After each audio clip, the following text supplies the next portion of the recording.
Ku seti nina muyimbi nkwaniriza ku Fik Media webale kusubscribinga webale kulikinga kucommentinga awamu n'okusharinga gendera ddala maaso kubanga guno gwe mukutu gwoteekeddwa okulaba gukuletera programs ezikusanyusa ezikuyigiriza tosigala kye kimu singa oba olabye programs zaffe mu episode eno njagala okutumirako mukwano gwange promoter Joseph Senkaali ono nno mulabi wange nnyo buli kyoteekayo at least alaba ne bwaba takomentinze but at least alaba n'alayikinga so mukwano weebale nnyo genda maaso n'ekyo kyokola.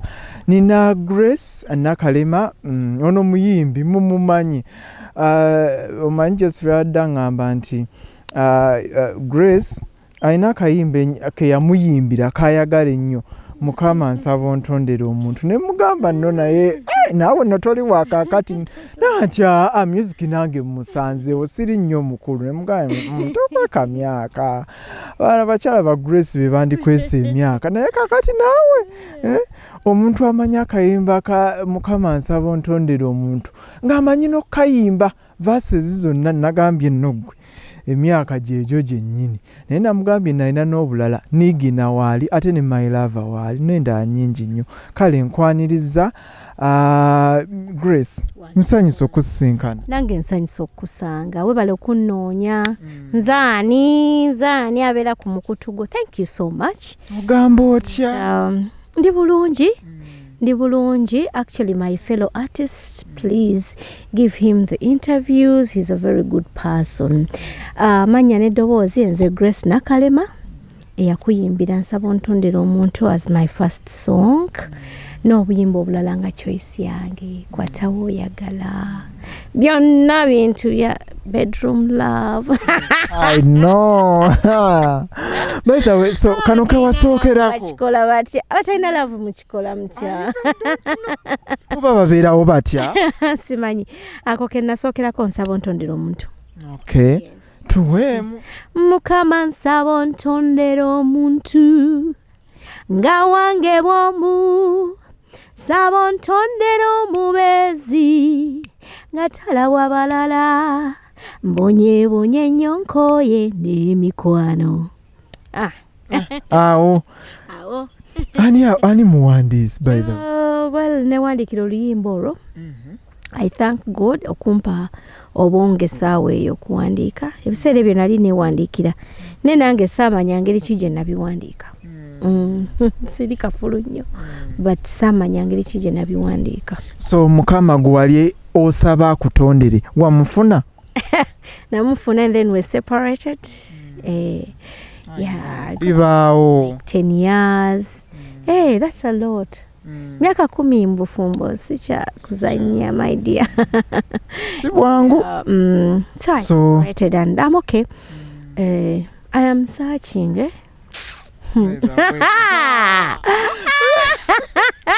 Madamanyi nti kati my lover wafunye my lover your love just riyimba nga bikyaganye wanange abantu bakwata balinga ensenene naye asajja babbula bwe batyo naye obudde kigenda buta. Anyway, that was a joke. Okay, so tukumanyira ku Mukama nsaba ontondera omuntu. Production yali ya one yali wa Jotabla Bike Studio.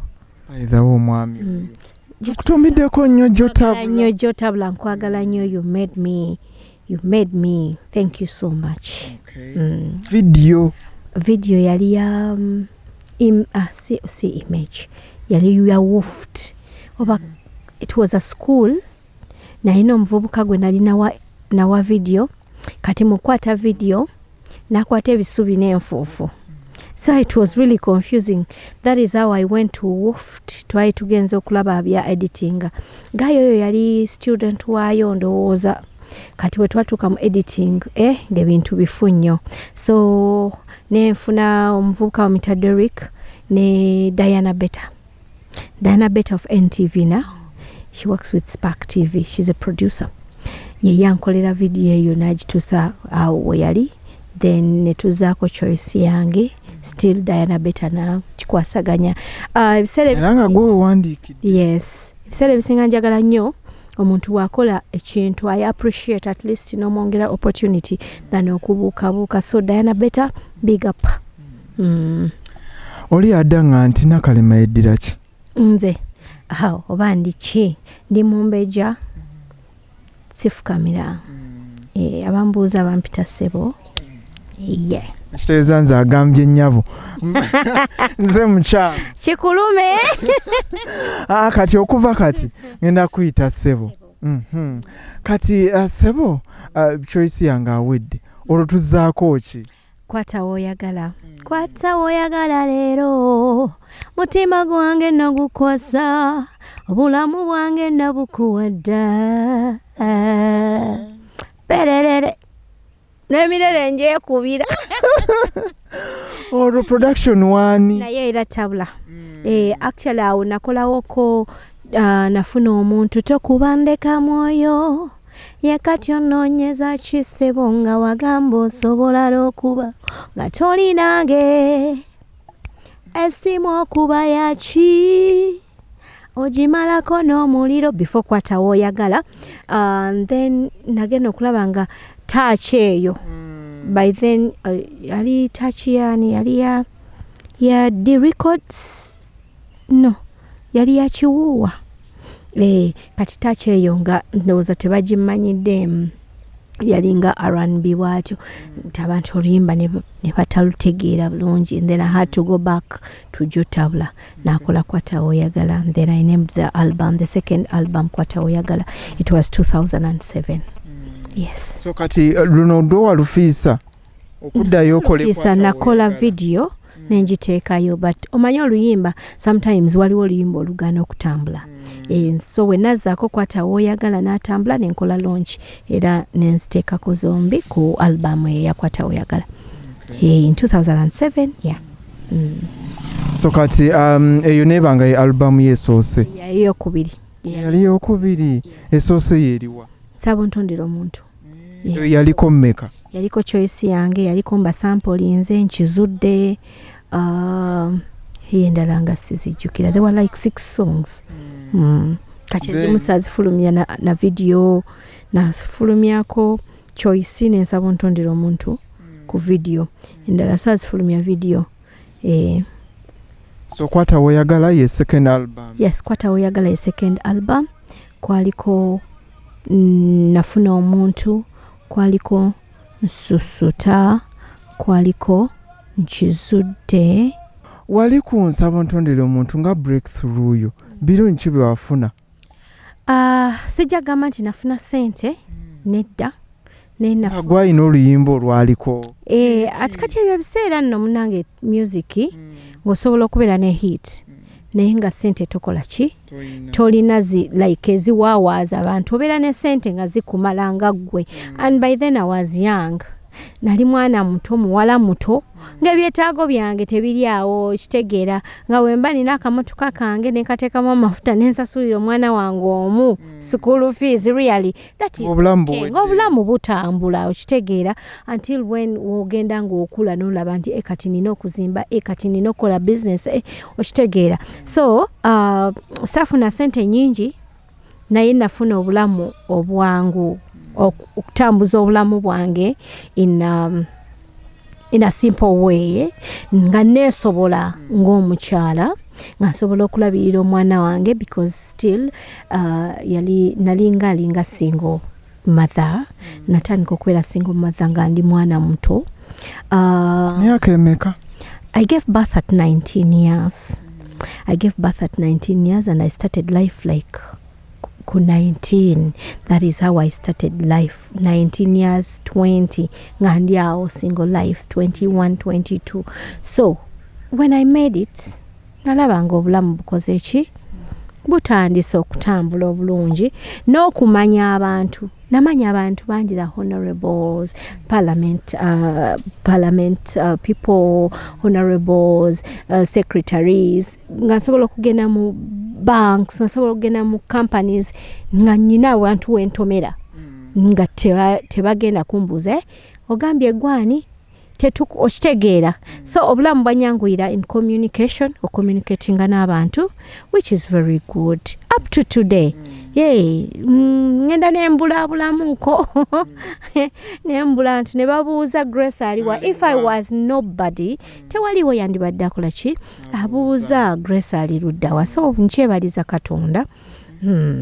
So kati nnyo nga tuvuddeko ku ndongo, baani abatuzaalira omumbejja? Mukyala Paulina Nanyondo n'omugenzi badingenda gamba omugenzi let Atanasi Kalema. Tata wange banzaale Masaka Kisawo, kyalo Kisawo. Tata wange saamulabako. I was told olunaku lwe yanzaala lwe yagenda kulwana mu nsiko. Yali munnamagye? Yes, tata wange yali munnamagye nga ye Kalema Atanasi. So lwe luno lutalo olwogerwako lwa Ramsey Museveni olwa 86.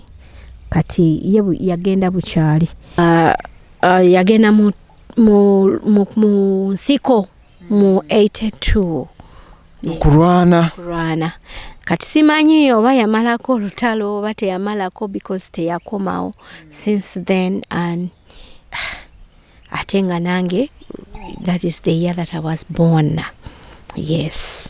So kati awo mbulira ku bulamu obw'okula ne single mother, tewali figure ya taata waka? Well,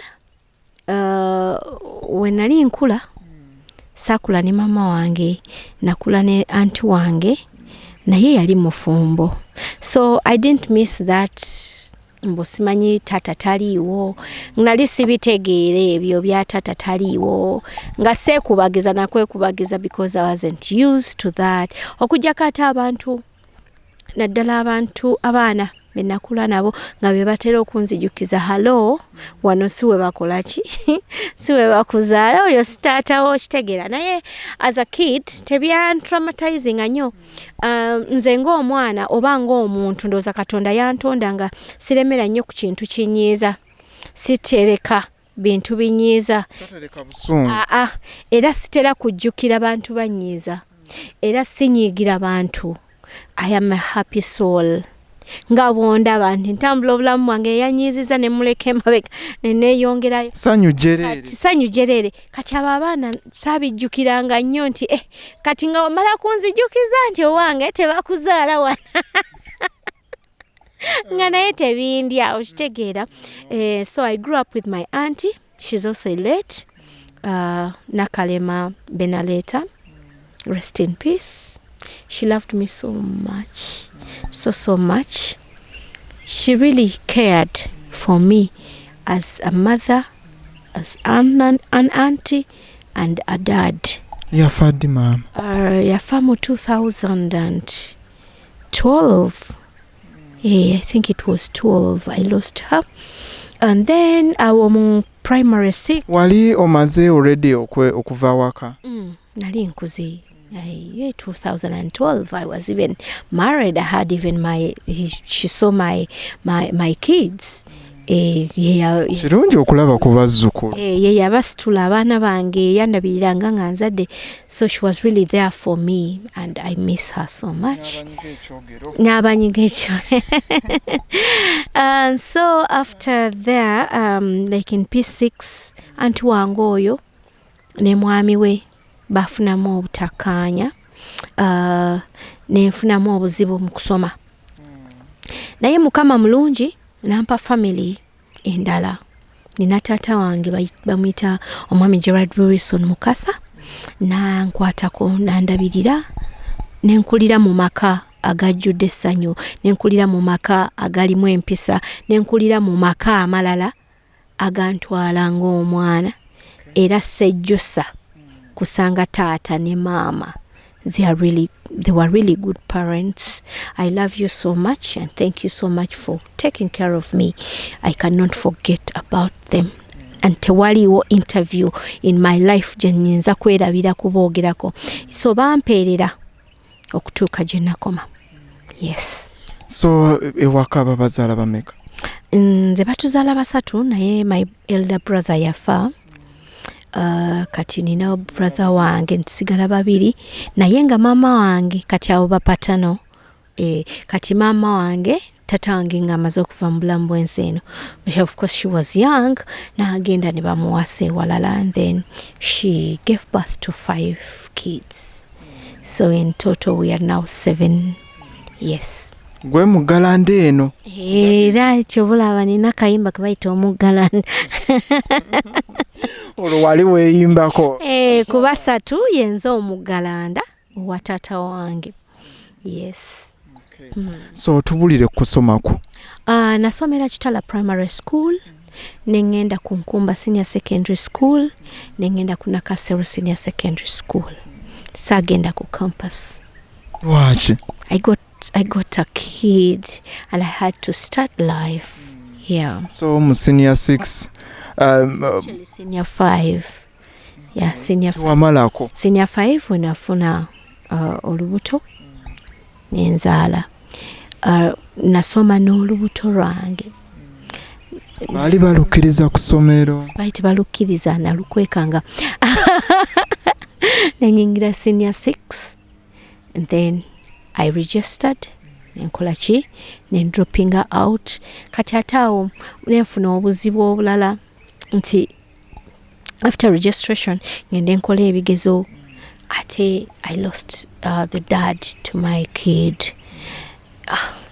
My life was shattered. Yes, however yali asazeewo deyo anzezeeyo ku ssomero naye that is life and I'm okay. Maybe God wanted me to have a baby who is really good to me. I love Perry. She's my firstborn. I love her so much and she's in her 3rd year. 3rd year? Yes. And she's doing journalism and mass communication, public relations management. Which university? Aliku Cavendish University. Oh, wow. Chirunje. Webale kuzaala. I'm a proud mother of 3. So the second born? My second born ali senior 2. Yandibadde ali senior 4 because of COVID. Ali 16 years and then my third ali mu primary 7. Yes. So mbulira ku kyokuweerera. Okuweerera. Mukama mulungi. Because now you're single mother. Taata aw'obuyambi? Yes. Daddy waabwe abasasulira school fees.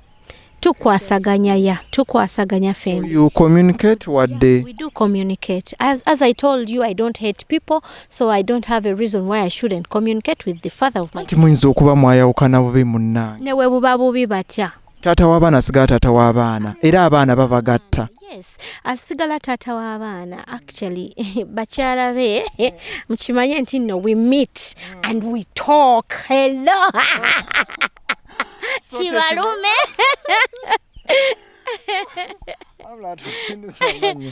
So by the way, ka movie kendaba simanyi banaawe okamanyi. So actor adde agamba nti tebageza ne bakikulimba, adde agamba muwala we like gwe yasanga mu maka. Bino kambi kugambe kubanga naawe ogenda kukola ofuna amaka gago oba oli awo n'amaka g'olifumbirwamu gayinza okuba gafaanange agange nti wasangawo abaana mu maka omukyala nga yakola ki yayawukana ne bbaawo kati kino tebakikulimba. So yadde amuga nti yasanze maama w'omuwala nga like bali mu lodge naani n'omukyala gwe baayawuka ne ex we gwe baayawuka. So n'amuga nti tebakulimba mbw abasajja bakyawa. So kyadde amugamba.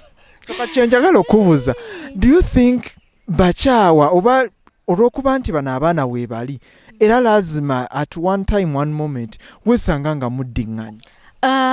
Ekyokuddiŋŋana ekyo tukirekera Katonda kubanga yakikola, and by the time ate omuntu tasobola kuddiŋŋana kati for instance azadde mu bakyala 10 agenda kuddiŋŋana nabameka. So okujjako ng'era waliwo oyo asukkuluma ku banne okitegeera bwe kitaba kya bwenzi because it is a different case. Omuntu oyo asobola okuba nga ye mwenzi nga buli walaba omukazi gwe yali abaddeko naye ayaka, because lust is different from love. Okitegeera. So sometimes tosobola kujudginga abantu olw'okuba nga badidde ba exes baabwe. Nze yali akyasinga okuba nti kimpisa bubeera nga ngamba going back to my exes like eating a konkome. But the reality is you cannot avoid a feeling and love. Oyinza okuba nga omuntu nga ex wo mwali mwagalana ebyaddala nene mufuna obutakanya olusinga na butono ne mwawukana olw'obusirusiru bwammwe kati ne mukula ne mutandika okulaba nti ekyanjawukanya ne ex kyali kino nga kitono nnyo ku byolabye. Ebiseera ebisinga abakyala kye kibazaayo mu ba ex. Ate abasajja bo eno ego eyokubeera nti nze ndi musajja oyo yali mukazi wange abawulira nga owuninga okitegeera naye nga tekyandibadde kibi okuddayo mu ba ex as long as you're not disorganizing the relationship gy'aba alina oba ggwe gy'oba olimu. Kyandibadde kirungi okubeera nga mutuula ne mugamba okay, I have a relationship and I am leaving it for you. Okitegeera nze sisobola kukkiriziganya na ex wange kumuddira nga taleka relationship ye endala because nze sirina bwe ngenda kukikola ate nze sifumba na mujja wange sibikola. Okitegeera sibikola. So ex okuddingana sekyandibadde kibi naye olina okuleka ate ebirala bw'oba nga ddala oli real. Yes, naye kati waliwo abalala nga kikola just kwendako nakufuula second option. I don't agree with that. I cannot even be. Era ex wange waba ayagala okudda alina kunkwana buto nandagako ebipya bye nali sinnalaba ku yeluli okitegeera n'aleka n'abalala baalina kuba kitegeeza baafu awulira nga ndi a new person. Ye Grace Nakalema gwe tuli naye mukyala muzadde ate ssebo nga bw'atugambye mukyala mumbejja gwe tuli naye tuwayamu emboozi wano nawali ebikwatagana ku bulamu bweye ng'omuntu ate n'ebikwatagana ku music we. Grace, tuddeyoko wali mu ndongo so nze nziramu bwe ntyo ga nti kati Grace ntegeera ebifa ku ye ng'alese nigiina waliwawo music yawo gwafulumya ne tutamutegeera butegeezi oba music wali wamuwummula kakati ogoloka butono nga I should go back to my career nyimbe kandeete nigiina. Okay, this is what happened. In 2006-7 I got married. Kati nempushinga kao with my career naye nga nina domestic problems ng'omwami wange tekimukolera nga yayina ebirala byayagala oluusi nkole oba mbeere ayagala mbeere housewife nze byesisobola nina okubeera nga ndi mukozi jjukira nali nkola ku radio then nentandika okukola mu bank kati awo okukola ne kumbuza n'obufumbo ne bumbuza kati nga buli wempushinga music omwami tali happy with it nembeera confused in between there nenga ntunula ekintu kimu njagala ssente kati nendowooza nyinza okukola business endala naye ne sibikola ki ne bita happeninga so nenkivaako mpola kumba obudde bukola ki butambula 2007 actually 8 9 10 11 that is when I was like obudde nga bugenda nenkuba twagala care twagala care abakyala twagala care bw'otaginda gamba sitegeera mbeera zo njagala nderere baby enyimba nozerabira nendukuba nenkuba ne kaŋŋende kati awo nga ng'obwongo buŋŋamba noba kaŋŋende nange nzazaala abaana lwaki ondeka mu nnyumba obulamu nenkuwa abaana nenkuzaalira wabakyatafuna kumpisa. I was going through a lot in that relationship and netandika okuba nga nyimba ebindi kuki ku mutima. Ako kali based on a true story. Yes, mulimu ebimu bye nayongeramu of course naye ng'omuyimbi but nali mpulira nga ndi suffocated. Nga mpulira ntuuse wenkoma. That was 2010 and I separated with my ex in 2000 oba 11 oba 12. Okiraba nti mwayawukana mutya? You just woke up like nokwata ebintu byonova mu nyumba ye? Nadda. How was Chali nalinva ku mukolo kyensijukira nensanga nga asibye ebintu and nali neewa okomo kwekyo neŋŋamba ekyo ne mugamba nga kino bwe kinatuuka mu mirundi bwe giti nze nga nkita. Kati I always take my word era principles zange nzitambulirako nnyo. Bwe ŋŋamba ekintu nti ngenda kukola kino nteeka okukikola. Bwe mba nkisazeewo nti ngenda kukola kino. So neewa obudde ne ŋŋamba kati kino bwe kihappeninga bwe kiti I live. So when it happened ne ntuula mu kisenge kyange ne ŋŋamba yatutta obudde buwanvu okuorganizinga all my properties. Ne ŋŋamba okay. Era bwe yajja ne mugamba it's okay. Tetwarwana, tetwayomba, tetwakola ki. Peacefully I walked out. Nga sikaayanye simanya ate kati bino ebintu ate akwatamu ebyange ebitono bye nali nsobola okuteeka mu kamotoka. So obufumbo buno bwali bwa mpeta, bwali bwa kawundo? Tebwali bwa kawundo. Nze nakyuka nenfuuka musiraamu era neba mpowa. Yeah. So bwetwogerera oli musiraamu? No. Ate era wakyuka noddayo? I love my Jesus so much. I was doing the other thing for my kids and for marriage because you cannot stay with someone nga muli dini ziri zanjawulo. Nosalawo gw'osoma? Yeah, tekati omukyala era gwalina okukyuka. Wadde abawala b'ennaku zino bagamba obasobola okukyusa abasajja but si kye kyansinze obulungi era si kye kituufu because we are always under men. Yes. Kale webale kudda eri Mukama Katonda. Naye anyway yonna gyali just wano nti ono Yesu enjawulo eri emu just the way you practice the religion. Yes. Nenga eno eriyo kusaala eno eriyo misa just kabonero eno waliyo eno teri kabonero byonna bye bimu eriyo salaamu eno eriyo kama yebazibwe. At the end of the day it is talking about the same God.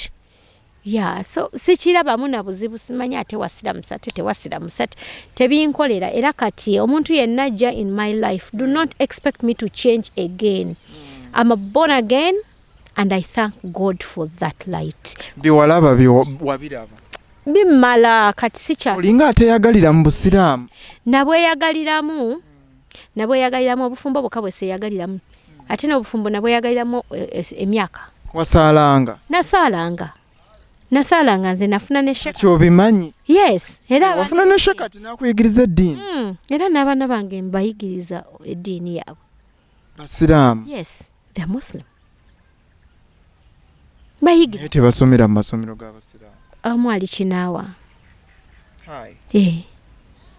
Eri ssomero ly'abasiraamu. Second born. Omuto yatali mu ssomero ly'abasiraamu. Naye mu secondary ajja kgenda mu ssomero ly'abasiraamu but still ewaka they practice their religion.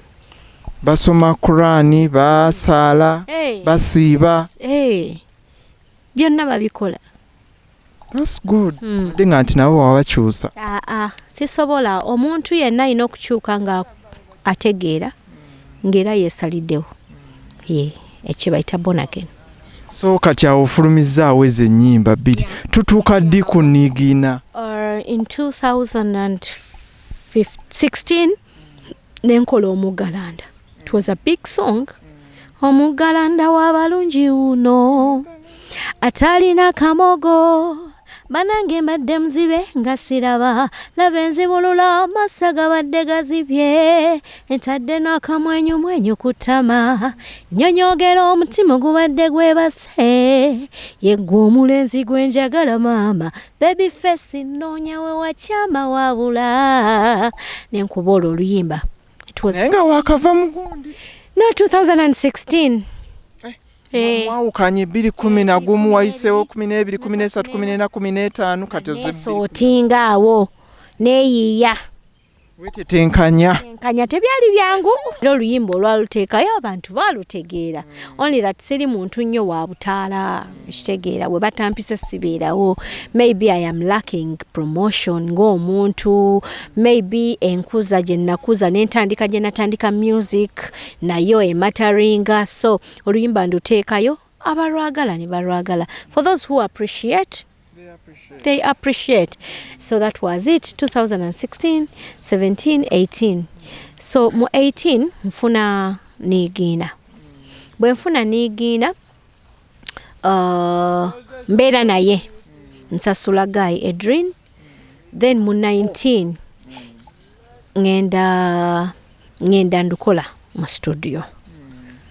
Kati awo mba ndi awo omuwandiisi wangamba yafa. Yafa. Kati mba ndi awo nga mwoyo gwe Mukama aguwummuze mirembe. Fulumiza ngenda okulaba nga ku radio station endala bakubye oluyimba lw'omuyimbi omulala, the same song. And then I called that artist ne mugamba, you know what, we share the same song, same lyrics, what is happening? Nangamba obuzibu bwava ku muwandiisi. I understood that netubako nenteeseganya ze twateeseganya, but it didn't work out. Yensonga lwaki nalwawo okufulumya ki video. So oluyimba lwamala mu audio 2 years from 2019 20 then mu 2020 2021. I don't nti emyaka gya lockdown ejo. Yes, actually mu lockdown. It is now 2 years, yes. Nenfulumya niigina. Kubanga video yali nga nagikwatako ekitundu. Nengamba ziga omanyi jangu tukwate ki oluyimba. Nendufulumya.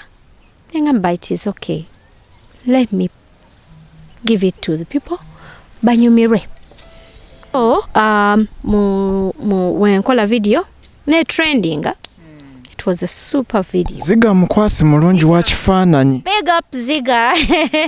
Ate bw'oba okola naye cause at least nalimbadde koko ku set ye.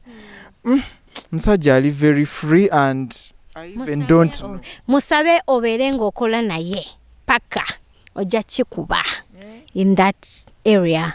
Ojja kikuba. He's very good. And by the way, I'll gaba opportunities. Si musajja ali clinch, ali gunde, ali selfish, tali selfish at all. And then nenkola after that then kati ninyonga tetunaba kugenda awo. Niginono by the way soko tuwemu akapera abamu bayinza okuba nga tebalutegedde kubanga n'omuyimbi gwe mwali mu lufaanaganya naye tomwogedde. Sijja mwogera. Nigina omwana ona niginya atali kawondera. Omwana ona niginya kenfunye omulungi wange.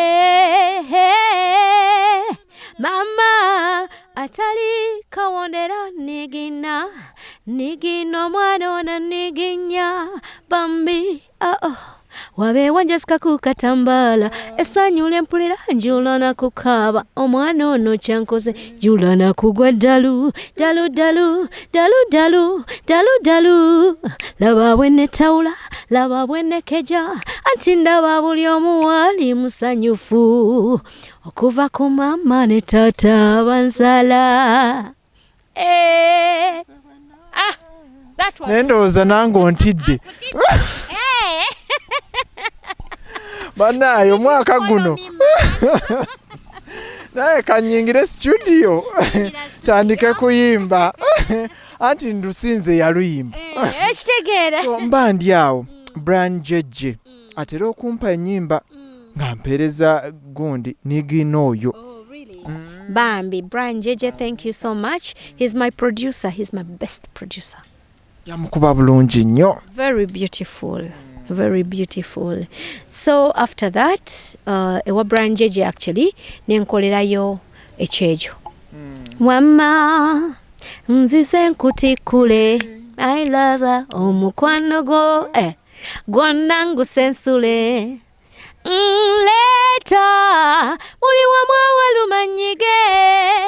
Monday to Monday nga yenza nyiga enkovu gano masanyalaze naye n'omwana ennyimba zange tazibbe. Music bw'aba omulungi. So ekyejo right now ye new video gye nnina kubiddwa ku mpewo obewezeza emyezi nga 7. Fino tuluyita my love. Muluyita my lover. Muluyite bye mwagala. Omanyi bino ebintu bya music tosobola kumanya kiki abantu kye bagenda okutuuma oluyimba. So right now ndikola project endala eddako n'emirimu gyange emirala. So kati eno sofa etambudde etya? Tennaba kuntambulira bulungi. Tunagipromoting. Simanyi oba nkole ntya, but anyway, look for me, Grace Nakalema official Uganda YouTube. Balukubyeko, but it is now time to bring another song. Luddewo nnyo naawe lwakajja. Terumaze emyezi nga 7. Yes, I think that is what I think. Oba I don't know. Tuyinza okuba ffe twakaluwulira. Lulabika lumaze like 5 months. So oluteekako ekintu ekirala tunaabeeraawo. Abantu bakusaba music ate nze mulekerawo kunsaba music. Akapya kaliwa. Tebampa mirimu bawoza akapya kaliwa. Kati akakaddeko kabadde ki? Bakuwa emikolo. Banange mpe emikolo, ndi events planner, ndi events decorator. Nkola decoration under Hotline Events Concepts. That is my company. I work with that company and I am the director. Then nkuba matafali 99 hazagadde kuba 0701844970 n'emirimu emirala bwe gityo. Ebintu bingi byenkwasaganya. Bitubuulire yonna tuyiteyo we business. Bannange ebintu bingi byenkwasaganya. Ewakisekaawo ninawo ka restaurant kakyali katonotono, njagala kulaba nga nfuna experience. Abaagala olusaniya nsobola okuba ku namba same number. Tukola olusaniya, kuliko nyama, kuliko enkoko, kuliko pilau, 3 different types of rice. So wakisekaawo ate nga toseera mmere yaffe delivery ogikola. Tukola delivery. Then tukola ne lunch ya bulijjo. Mujje tulye pilau olusaniya. Gundi managing by my daughter, by the way. Sikibeera munnyo, but I go there once in a while. So byebyo. So Grace Nakalema, tusuubira nti oyina by'obadde tomumanyiiko ate kati by'omutegeddeko. Waawo bingi nnyo nkiwa ate by'okyayagala. By the way tujja mmukomyawo bwana batwadde omukisa ate tubeeko ebirala bye tumubuuza bye mwagala omumanyaako. Kalinde kali kumpi okufuluma. Ngenda kusooka nfulumya akayimba bakayita Maaso Gaali Masogo.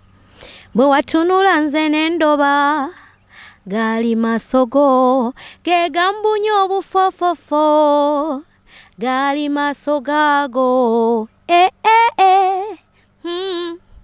Gaali masogo zigampanula sikyebaka.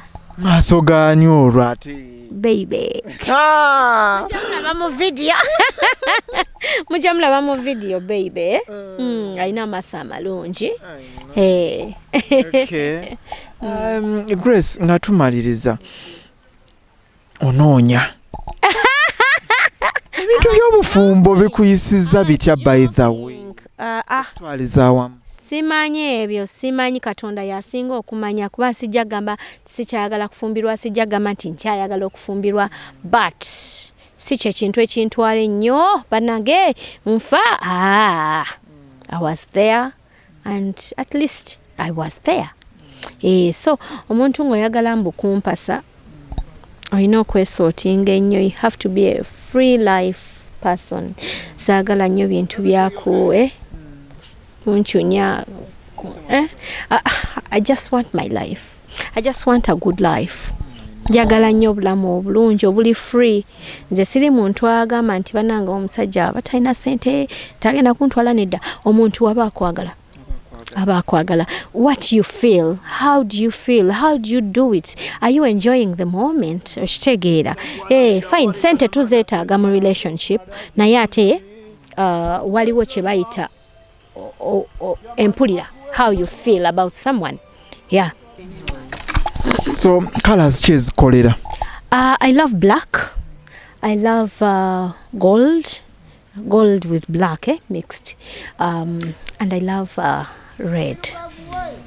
I know kati awo wantu tejogwa era ddala oliwo eno obusaabala banna bwe kiri oli mu myufu wenna buli we basala jagala myufu jagala gold. By the way ndowooza olaba black and gold, black and red byebyo ebyange. So basically mba ndimu ezo colors, gold, red, gold, black. Mere ki ekutambulira? Njagala nnyo amatooke n'ebinyeebwa nga mulimu ekyennyanja nga kuliko muwogo. Njagala nnyo muwogo by the way. Baliwe yaŋŋamba muno baliwe yaŋŋamba muno olya muwogo you're no longer a woman, you turn into a man. Alright, China wakalubya ewalina okugonda. Thank you so much for watching Banange. That is enough for today. Tunayongerezaako bwongereza. Banange katukomaawo nga bwagambye tujja kuddamu tumufunemu episode endala ate atunyumiza emboozi endala nnyingi nnyo kuba ebimu agenza abikutula. So tulina bingi nnyo ate by the way wanafulumya oluyimba olupya tujja kudda ate tukwate awo wagenza ajabula we tutategedde. Kale mbaagaliza okusiba obulungi awamu n'okusula obulungi kuba mmanyi mutulabira mu nsi za njawulo. Oyinza okuba nga programu eno ekutuuseeko ng'obudde buzibye, oyinza okuba nga ogenza okuzukka bwoti n'ogituukizaako amaaso. Kale weeyongere okusubscribinga, okulikinga, okukomentinga, okusharinga. Fik Media kwe tuli atakumira mpeera abankuumire. Ssaabasajja Kabaka awangaale ssebo Sebo Ssaabasajja wangaala. Kale mukwano nobeera naffe noyogerako naffe kale dia nawe weebale kunoonya. Yes Banange Fik Media mugiwagire.